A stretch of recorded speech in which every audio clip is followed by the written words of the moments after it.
Welcome in, hockey fans, to another Sunday special presented by Bell Ford. Scott Strandy here live in Prescott, Arizona for the F2 Premier Hockey Camp as we visit with the director, the owner, the guy in charge, Satish Catfish Atelli, going to join us, as well as a very special guest, Charlie Watson will join us in tonight's show. We talk a little bit about roller hockey. We talk about growing the game of hockey, especially here in the desert Southwest. Tonight we're talking about the impact of roller hockey in the smaller community of Prescott, Arizona, and all the work that Catfish has done over the years to continue to grow this game that we all love. So hope you enjoy the show. Stay tuned for the next episode of Sunday Special Prescott, Arizona, the F2 Hockey Premier Hockey Camp.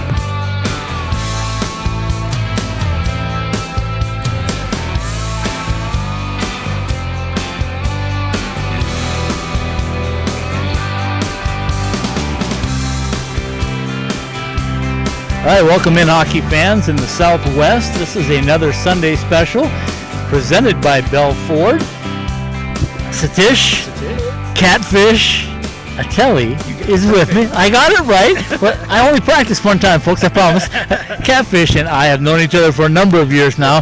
We've done some different things together. I was here for an NCAA tournament up here in beautiful Prescott Valley in Prescott. Yep. But I'm back. I'm on the roller rink, and I thought this was going to make a great story, and I'll tell you why. So much stuff has happened in 2020. Yeah. And I know so many people, NHL, college guys and girls that have gone out and rollerbladed to stay in shape when they couldn't get on ice rinks. Yeah, that's why we're here. You and I talked on our podcast on Wednesday night a little bit about it. Yeah. But here we are on this beautiful facility in Prescott. So let's start right there, Catfish. Tell me a little bit about how this facility got started. You told me off camera. Yeah. You spent a little time on your hands and knees down here, didn't you? Yeah. Oh, literally, we're part of the original crew putting this rink in over 20-something years ago. Incredible. It just started. There used to be a indoor roller rink in town. Yep. And then the town actually ripped up the road to get to that rink, and then that stirred this whole nest up. And then next thing you know, we're soliciting donations. Everything here was completely done on donations, and like there's so much pride. Like everything you see, which you'll get shots of it, wasn't here, just the rink. And we started off with a slab of concrete, right. And then the boards came, and then the sidewalk came, and then we were joking about sandbags, right. But we legit had sandbags because everything, these bleachers and stuff are not here. So the dirt and the wind would just push it right underneath the boards and that kind of stuff. Sure. And so everything was done. We had some amazing people that donated money. Had one gentleman made a promise. He says, I'll give you this check as long as you don't tell anybody who I am. And it was a $10,000 check. Nice. So, like, the community really stepped up. Everybody stepped up. And it took years and years and years to get to this point. You know, you look at it, it's rough. It's a little beat up around the edges. It's older, but it's got so much pride. And literally, I was joking, but literally, I've been on my hands and knees for every single centimeter of every single nut and bolt on those dasher boards. Not just me, but a group of us. Right. And putting this thing together, it was just it was a dream come true. And then we had a Boy Scout, Eagle Scouts come and build the benches. We had Eagle Scouts build they played hockey for us, so they made that their project. The cinder blocks back here. The original scoreboard was up there. It was terrible. It fell apart. And as you can see, we got when I was with the Sundogs, we got the Sundogs to buy us a scoreboard, so that worked out really nice. Their ownership group. One blessing after another, and actually there's a few of these big trees that you can see around here. So Gerald Brownlow was a politician here in town, and a real big mover and shaker. Like across the street is actually the Gerald Brownlow Trail. Okay. He was one of those guys. It didn't matter what party he was. I know that's important right now. Yeah. But he did so much for the community and for the kids, and he was the one that gave us the land. So the city of Prescott said no, right? They didn't want to have anything. And then there's this one little lot that we're sitting on that belongs to the county. Oh. And he says, you know what? We'll give you that lot. But under one condition, you got to save these trees. So we literally walked with Gerald Brownlow, and we tied ribbons on the trees that he wanted to keep, and we did it step by step. There's so much history and passion to this rink that you're at, and I'm so happy that you're here, because it's way different than a professional arena. But this is the grassroots. This is like the passion that everybody has. Like, we had so many great players come from the surface too. Yeah. Well, and that's the thing. I mean, we talked a little bit, like I said, off the air about the similarities and the differences. You brought that up on the podcast, or I asked you to bring it up. Yeah. And that's the neat part about it, is you got to start somewhere. And when you're in the desert, why not start them out here? I mean, that's what kids want to do. I mean, the Coyotes have done a fantastic job of putting in outdoor rinks all over the place. So that's where you start, and then you grow it from there, right? Yeah. So when I say grow it from there, you're doing some fantastic work up in Flagstaff with that high school hockey team too, aren't you? Thank you. Yeah, we won the championship again last year. I like that. Rolls off the tongue, folks, again. The varsity state championship. It was D2, Division II. Yeah. And that was a blessing too. Even, I never had a big chance to talk on it, but even if we didn't win last year was such a special group of young men. It was just an absolute pleasure to coach those guys. It was just great. And you get those years. You have years where you win championships, and you have years where you don't, but you don't have the years where you just have an incredible team. Like, we're just still a big family. I like the kids still text me, and we're talking about, they're telling me how they're doing on their homework and stuff like that. It's like a big family. It was just an incredible thing. But yes, so I've been real fortunate to be part of that program up there as well. So when I make the drive up here, I mean, it's not far. I mean, it's an hour and a half or so, maybe not even that, if you get lucky on the freeways. But it's such a glorious view, and it doesn't do, obvious I should say, from what we're sitting at now. I mean, you just don't really get a whole feel for it. But as you drive up here, such beautiful country.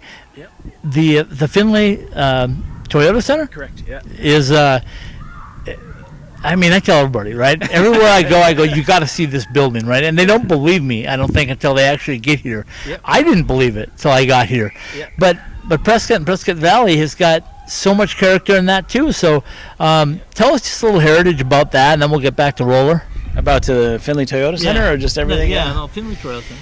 That was just a long project in the making. It was Rick Hoseback. You might know Rick. Yeah. He's been in hockey for a really long time. He's actually the founder of the CHL, the Central Hockey League, where the Sundogs were. So he founded the entire league. He went to several different smaller cities. This is the Cliff Notes version. Right. His company was ICC, International Coliseums. Yep. And he started bringing proposals to town councils all over the country about bringing in a minor league hockey team in a facility like this.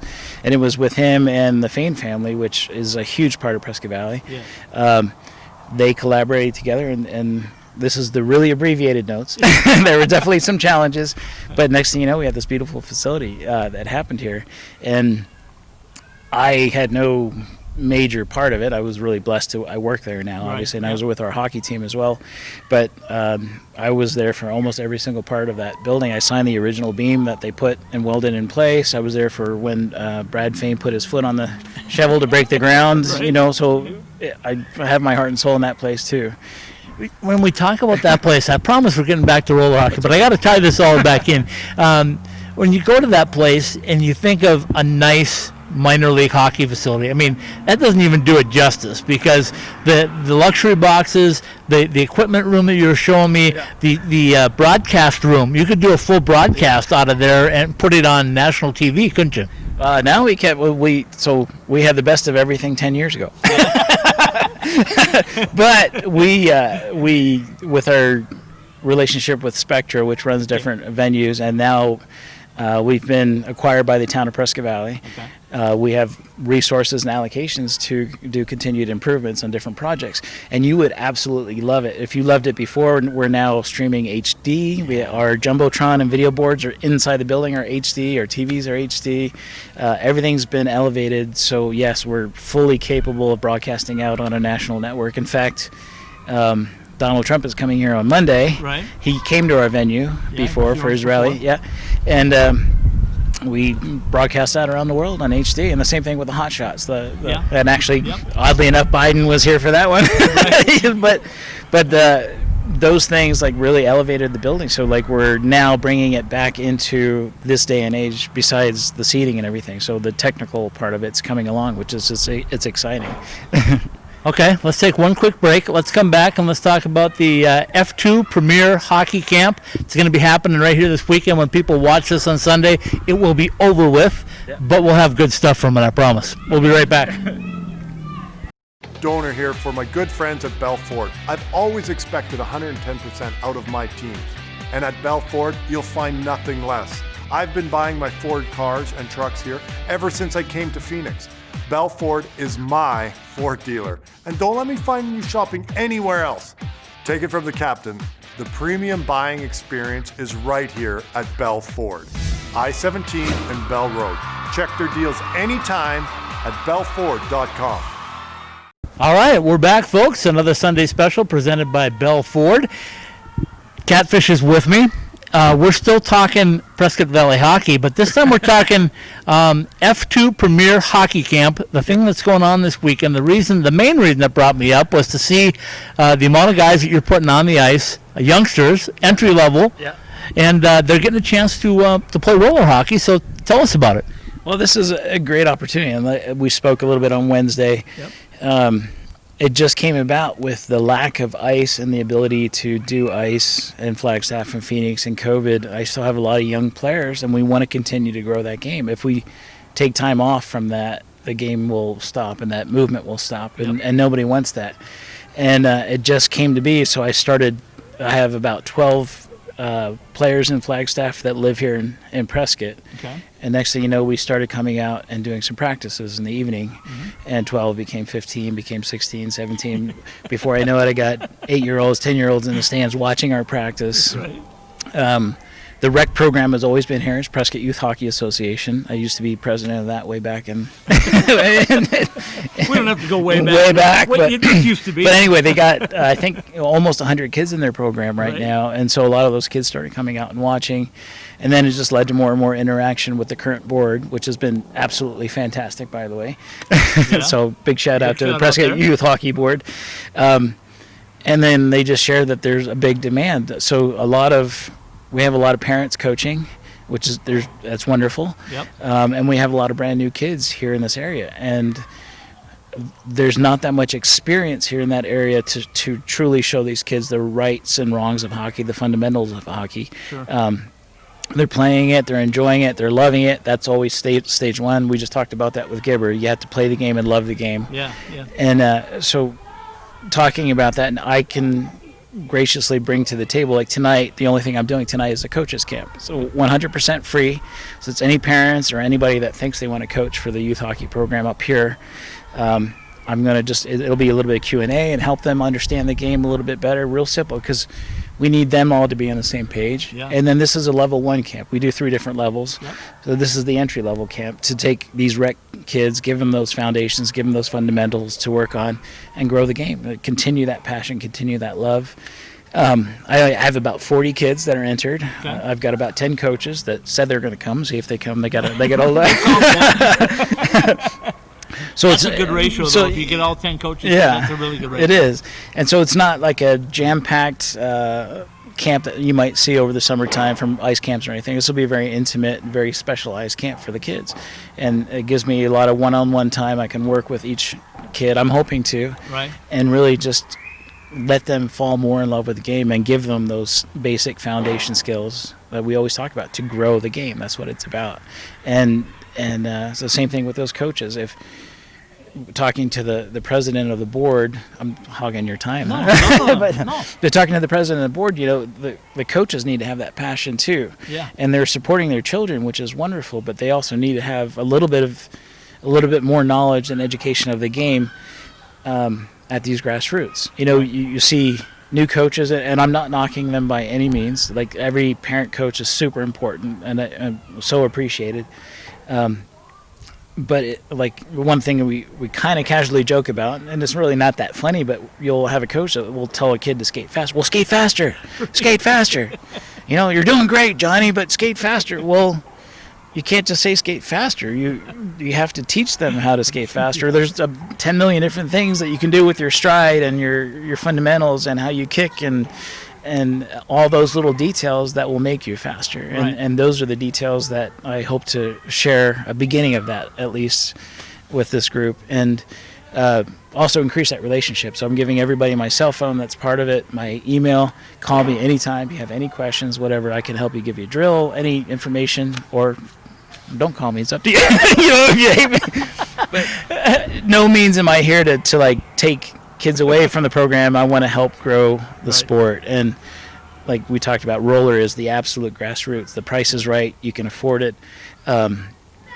We've got a shed full of equipment, so if kids can't afford equipment, we have lots of old equipment. A lot of my son's old stuff is in there, you know. Yep.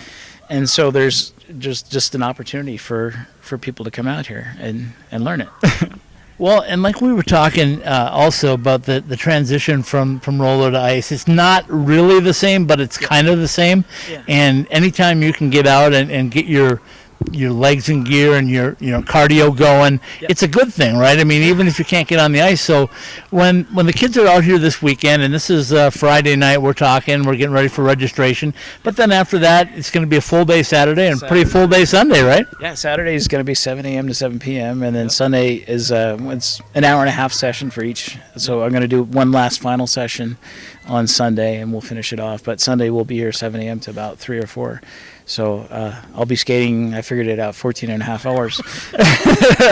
Chiropractors, doctors that have to come out and fix catfish up afterwards. Listen in, he'll be looking for you on Sunday night. I'm kidding. Anyway. I'm kidding. Well, we appreciate you having us out. You've got a very special coach that you got coming in that we're going to have on next. Yeah. It's going to be a great weekend. It's beautiful weather. I mean, mid-80s right now, and cools down to 60s at night, something like that? When you come in the morning, you might need a jacket. And it may actually be a little bit cooler in the morning, so it'll be like 50 or so in the morning. But then as soon as the sun comes up, it's just amazing. It's beautiful. And like, look at this. Like, you can't. No arena compares to this. No, not at all. You can't. So not at all. Catfish, thanks for having us up. It's a pleasure to always come up and visit this beautiful country. I wish I could have just stayed for the weekend, but things are a little tight as far as hotel rooms up here because everybody's doing it, I guess. Yeah, I know. I tried to find a hotel deal, and I couldn't find anything for you or Charlie, and it was kind of embarrassing, but I can't control that part of it. The hockey I can do. So, all right, folks, that's it right here from Prescott, Arizona, about 75, 80 miles, maybe a little farther than that from Phoenix, 90 miles. And we're about, I think the center of the rink was 5,600 feet. We measured it at one point. An elevation, huh? Yeah. Yeah. Love it. Get ready for it, folks. Pleasure to have you on. Thanks for bringing us up and giving us the opportunity. Thanks for coming on the podcast. And thanks for bringing up our next special guest. We're going to bring him on in just a second. Yeah, nothing he says about me is true. None of it at all. All right, folks, we'll be right back when the Sunday special presented by Bell Ford.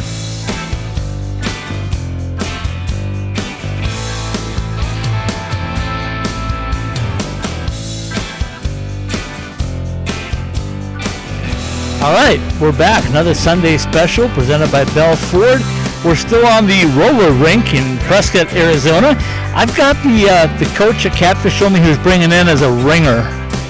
Charlie Watson is with me. Charlie from Michigan. First of all, let's start right up. How in the world did you get connected with Catfish, and tell me about you guys going way back? Sad story for sure. No. Catfish is great. No, back in 2011, I was working with the Sundogs. Right. That's how I met Catfish.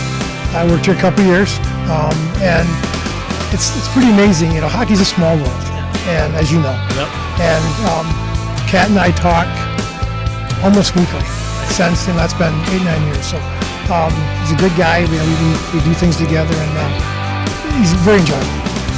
You say the Sundogs, the professional team that was here that should. Oh gosh, I wish they were still here, Charlie. I can't even tell you. When I started this 6 years ago, it was the end of the Sundogs era, basically, and people thought I was crazy for wanting to talk more hockey, and I said, no, I think it's going to grow.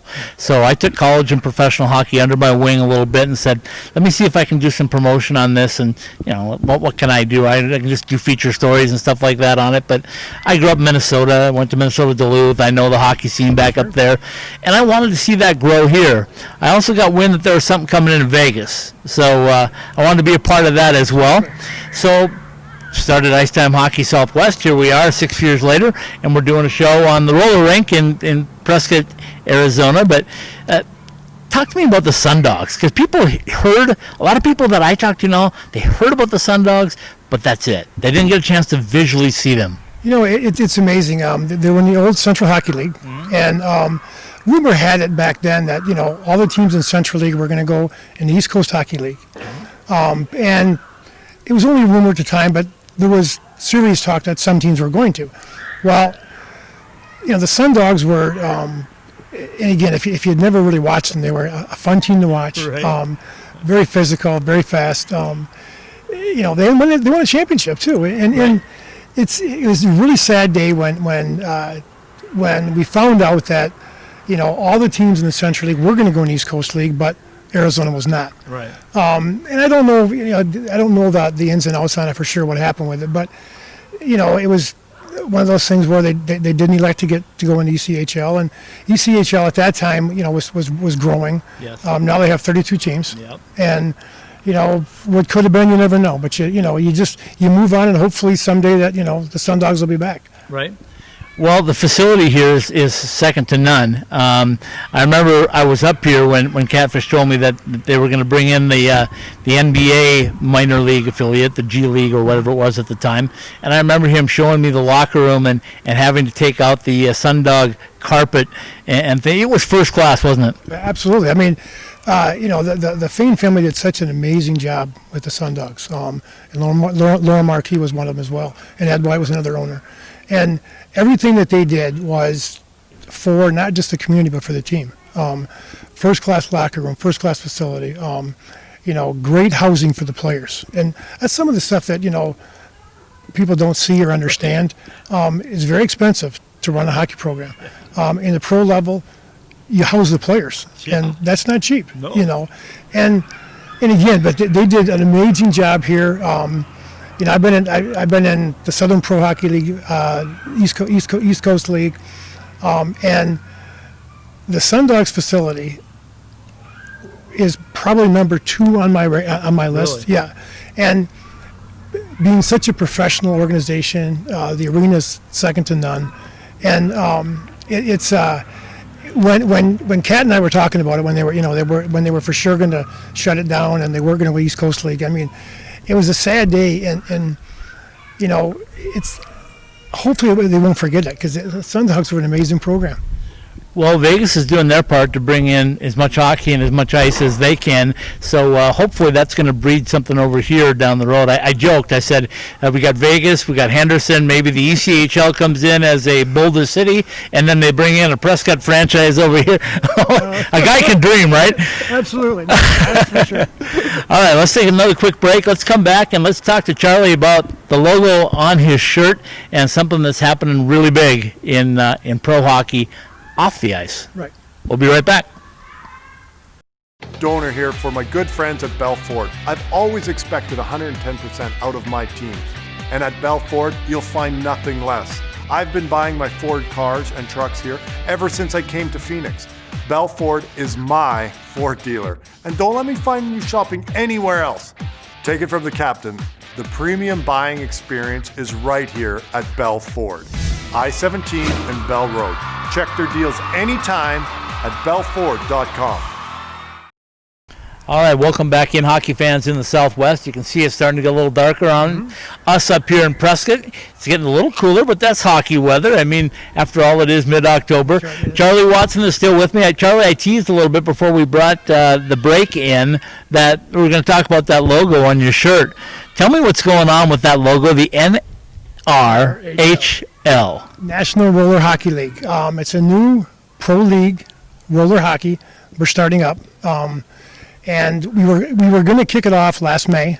And then what the heck happened? Yeah, exactly. Yeah, as we all know. Right now, there's teams from St. Louis, Right. Port Huron, Michigan, Detroit, Michigan, and Grand Rapids, Michigan. Okay. Now, a little bit of history about what their vision is. Back in the 80s and 90s, there was pro roller hockey. There was 28 teams. Teams far west is L.A. Far east is there was a couple teams on the East Coast, as a matter of fact, and so it was going really good. It was a chance for the NHL players that were not, it's summertime. It's in May. It's May, June, July, and August. They had nothing to do other than working, and why not play roller hockey? Sure. So most of the teams back in the 80s and 90s consisted of American Hockey League players and National Hockey League players, and you kind of imagine some of the guys that were out there. But Bobby Clauston, he played pro hockey. Yeah, he played roller hockey as well, and he had a vision of getting it back together, Right. starting it back up again. So he'd contacted quite a few people and said, hey, it's a great idea. So the vision right now, obviously with 4 teams, it's small, and you got to start somewhere. But the model is the right model. I've been involved in hockey for a long time, and the expense of travel hockey is bad. Oh, goodness. It's terrible. Yep. And so you have to keep it, small to start, grow it, but don't grow it to where you have, 4 teams in the Midwest and 2 teams out west. It doesn't work. Exactly. And so what they want to do is slowly grow it. The amazing thing is that quietly there's a lot of people that were involved in roller 10 years ago Right. that have been calling. Yeah. So within the next 2, 3, 4 years, it's gonna explode again the way it should. But again, we're taking a baby step at a time. We're not sure what we're going to do when we're going to kick it off this year. With the NHL announcing they're going to start a little bit later than. Yeah. But most of the guys that have already been drafted by some of our teams are American Hockey League players, East Coast Hockey League players. Our St. Louis team has some of the top world players playing in the team. A lot of them live in St. Louis. Right. Some are playing hockey out, overseas or whatever. But the league's going to be good. It's going to be fast. I had a chance about a month ago to go down to Fort Wayne, Indiana. Okay. There's tournaments all summer long in roller hockey. It was a 10-day tournament. Literally thousands and thousands of kids from 2 years old up to adult pro players. The pro players that were playing there, it's a cash tournament for them. Right. They make $15,000, $20,000. Right. The winning team. Yeah. So when I tell you it's competitive, it's very competitive. And so the St. Louis team, we've got a pretty good niche there. We were the last team to win a championship there in 1995. So a lot of history there. We got first class operations. We quietly right now, because of the franchise laws right now, we can't announce who the franchisee is of our team right now. Yeah. That announcement will come once all the paperwork's signed. But for the most part, it's ready to go. We're going to start. We're hoping to start maybe June. We're not 100% sure, but it'll be a shortened season like everybody else. Yep. But we'll have a full round tournament and crown championship. Okay, so many things go into my head when we start talking about roller hockey, because I think about it like you just brought up, all the different levels. But when you start talking about pro players that want to get out and play this game, guys that are making paychecks playing the game on ice, how much different is it for them? Well, I'm going to give you a great example. One of our hometown boys from St. Louis is Pat Maroon. Yes. Okay? Pat started in roller hockey. Cup champion, Yeah, Pat Maroon. 2 years in a row. He started playing roller hockey before he ever got on the ice. Yeah. His brother's a fantastic player. But these guys, for the most part, most of the NHLers that don't have the luxury of getting ice year-round, they roller. Yep. That's what they do. It's working out. It's getting the feel. You get the stick in your hand, the puck in your hand, and That's about the same. There's not a whole lot of different, obviously weather's much different, but there's not a whole lot of difference between ice hockey and roller hockey. I mean, everybody will argue that, but when it comes down to it, it's, you're skating, you're shooting, you're passing, and you're scoring. Right. Same in ice hockey. So let's talk a little bit about the equipment in roller. It's come a long way over the years as well, hasn't it? So I can see by the expression. Tell us a little bit about the equipment changes and how nice they are now, and how much more guys can do because of the equipment. Yeah. Well, start with the skates alone. If you don't see it and you don't understand it, I mean, the wheels that they use to skate with are, you can pay for a set of eight. Yes. You can pay a couple $100 for wheels.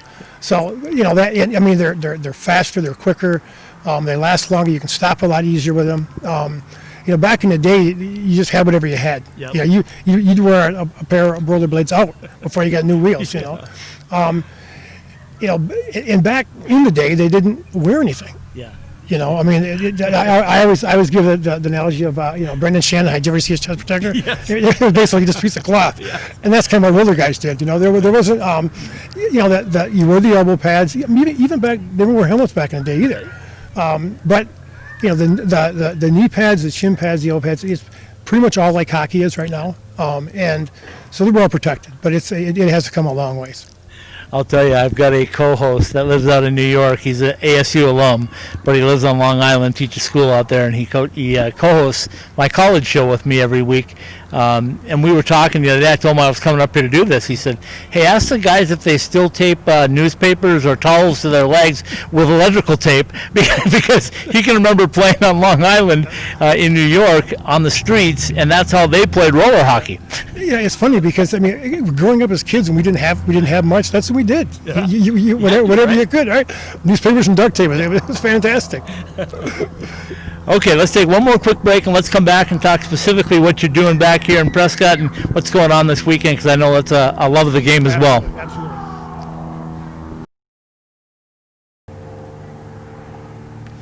All right, folks, hockey fans in the Southwest, another Sunday special presented by Bell Ford.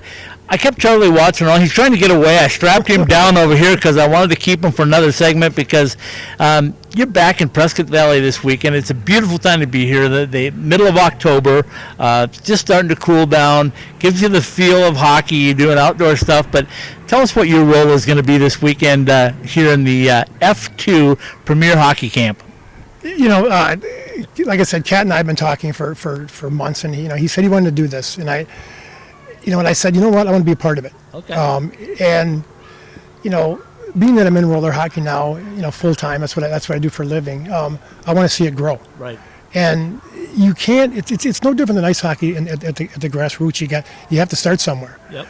And Kat said, hey, I'm putting this thing out. I said, you know what? I said, I'm coming out. And so I drove out here.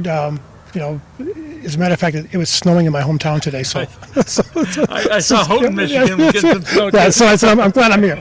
But no, Kat said, hey, I'd love to have you.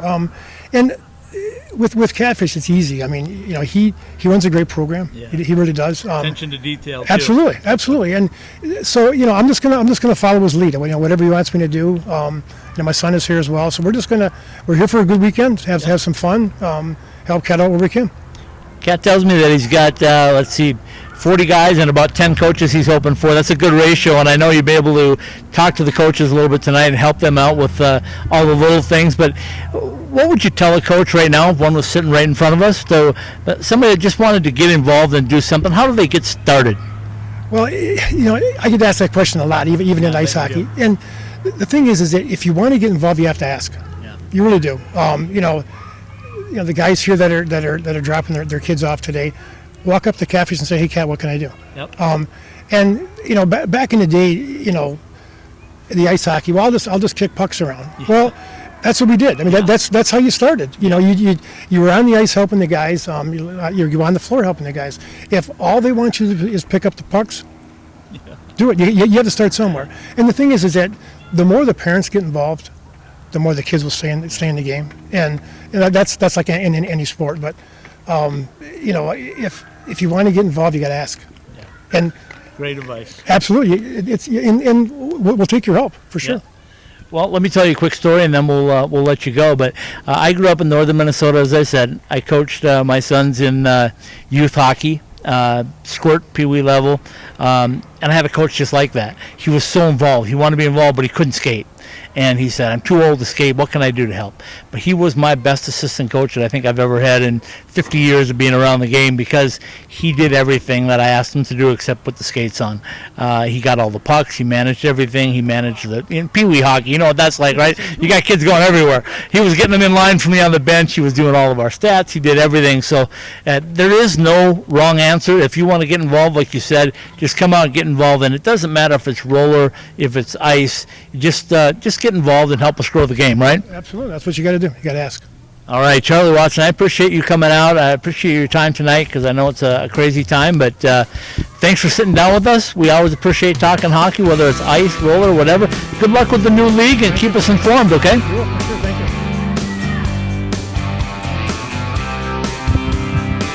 Welcome back in, hockey fans in the Southwest, to another episode of the Sunday Special presented by Bell Ford. Scott Strandy, your host. Folks, we just completed a great, really enjoyable, fun weekend at Prescott, Arizona, at the Pioneer Park roller rink. What a fantastic facility. A great place to teach kids how to play the game, especially in the pandemic. My thanks to Satish Catfish Atelli for inviting me up for his F2 Premier Hockey Camp. Also, thank you to Charlie Watson for sitting down and talking a little roller hockey at the upper levels, the national levels, the professional level, if you will.